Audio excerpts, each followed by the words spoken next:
Saudara Ketua Majelis Kehormatan Mahkamah Konstitusi Jimli Asdiki angkat bicara soal peluang batalnya putusan MK terkait batas usia Capres-Cawapres menyusul laporan dugaan pelanggaran kode etik Hakim MK. Jimli menegaskan, semua pembuktian akan diteliti lebih dalam pada sidang perdana dugaan pelanggaran etik Hakim MK dengan agenda mendengar keterangan pelapor.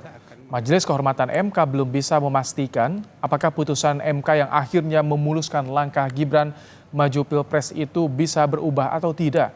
Mahkamah Kehormatan atau Majelis Kehormatan MK akan terlebih dahulu mendengarkan argumentasi para saksi pelapor dan ahli dalam pembuktian.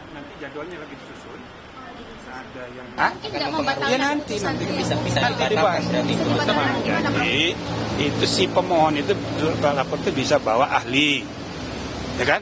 Cari ahli yang paling ahli, silakan. Terus saksi belum bisa dijawab. Nanti argumennya apa? Kok you bisa yakin bahwa ini bisa dibatalin? Gimana? Apa alasannya? Kita dengar dulu.